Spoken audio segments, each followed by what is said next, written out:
Alhamdulillah Rabbil Alamin. Wassalatu wassalamu ala Rasulillah wa ala alihi wa ashabihi amma ba'd. Assalamualaikum warahmatullahi wabarakatuh.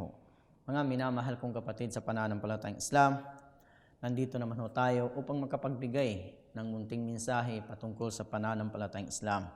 Noong nakaraang video natin, pinag-usapan natin kung ano yung kondisyon ng pagdarasal. At ngayon naman, ang ating tatalakayin ay kung ano ang haligi ng pagdarasal.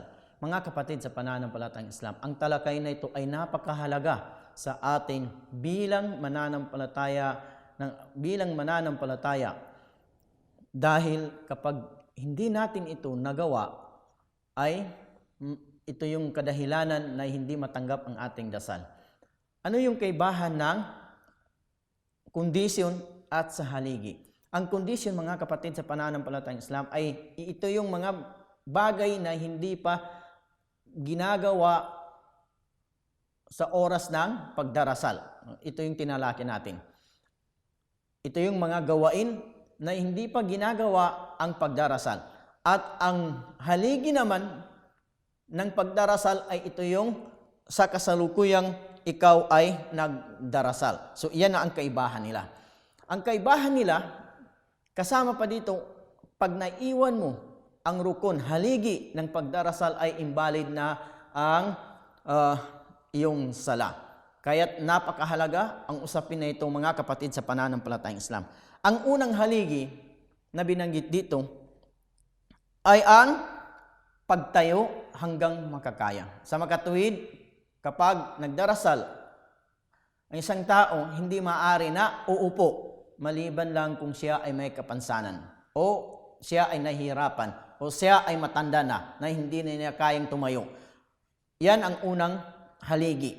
Hindi pinapahintulot na uupo ang isang tao maliban lang doon sa binanggit natin na mga kondisyon, may sakit, may karamdaman na hindi niya kayang tumayo. Kasi bakit? Ang pagtayo, pagtindig ay isa sa haligi ng pagdarasal. Kaya't sinabi ni propeta sa kanyang hadith na salli qaiman, fa ilam tastati fa qa'idan, fa ilam tastati fa ala jamb. Ibig sabihin nito, magdasal ka ng nakatayo. Yun ang unang-una, nakatayo. Ngunit kung hindi mo kaya, ay umupo ka. At kapag hindi mo kaya, ay tumagilid ka. So yun yung sinabi ni propeta, sumakanya nawa ang kapayapaan. Ibig sabihin, ang unang ipinag-utos dito, kondisyon nito ay ang pagtayo hanggat makakaya. Kasama dito ay ang pagsabi ng Allahu Akbar. Ito yung unang takbir. Yung unang takbir natin na pagsabi natin, Allahu Akbar. So, kasama yan sa haligi ng pagdarasal. Hindi matatanggap ang dasal ng isang tao kapag hindi niya ito sinabi, yung unang takbir na ito. At kasama dito ay ang pagbigkas ng Suratul Fatiha. Tandaan po natin, ang ikatatlo sa haligi ng pagdarasal ay ang pagbigkas ng Fatiha. Hindi matanggap ang dasal ng tao pag hindi niya binasa ang Fatiha. Sinabi ni propeta, sumakanya nawa ang kapayapaan, la salata liman la yaqra'a Fatihatul Kitab. Walang pagdarasal, ibig sabihin hindi matanggap ang dasal kapag hindi binasa ang Surah Al-Fatiha.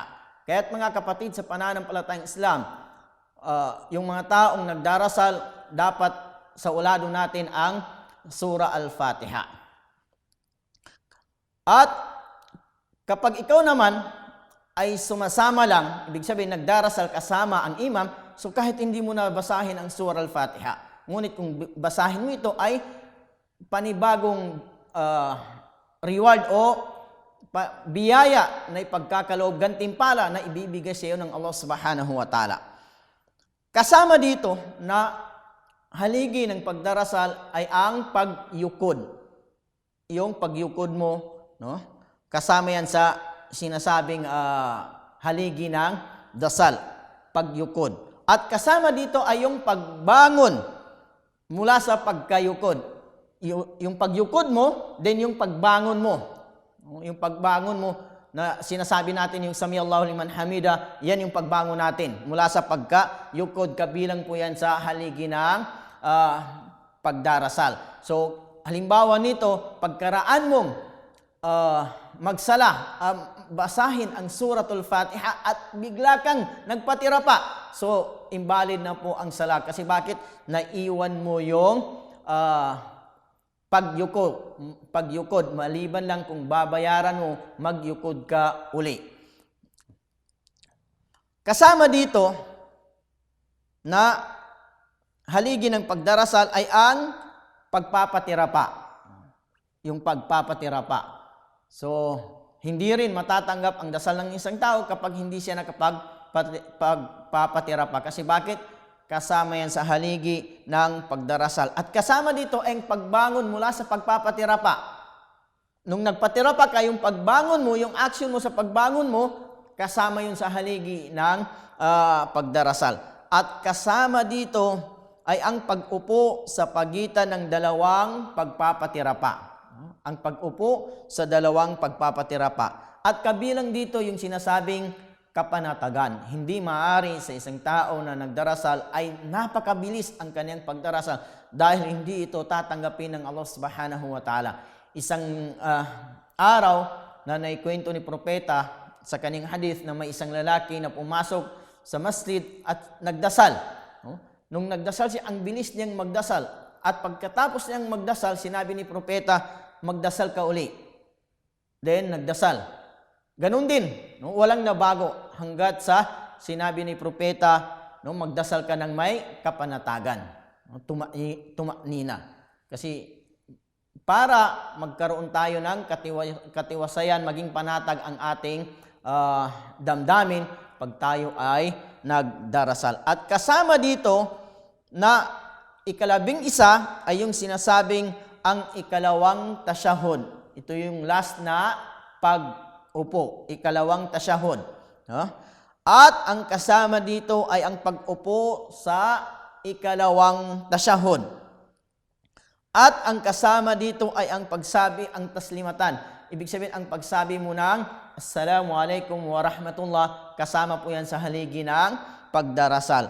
At ang kasama dito, panghuli, ay sinasabing pagka-sunod-sunod nito. So mga kapatid sa pananampalatayang Islam, tandaan ho natin na kapag naiwan natin ang isa dito sa mga ruko na ito, mga haligi, ay invalid na ho ang ating sala. Sinasadya man o nakalimutan ay invalid na ho ang ating sala. Maliban lang kung papalitan natin ito ng panibagong rakaah. Halimbawa, kung hindi tayo nakapagyukod at naaalala natin sa oras na tayo ay nagpatira pa, so tayo muli para bayaran yon. Then, pagkaraan noon ay bago tayo magtaslim, ay magsudyod muna tayo ng dalawang pagpapatira pa. So, yun po yung binanggit ng mga pantas patungkol sa haligi ng pagdarasal.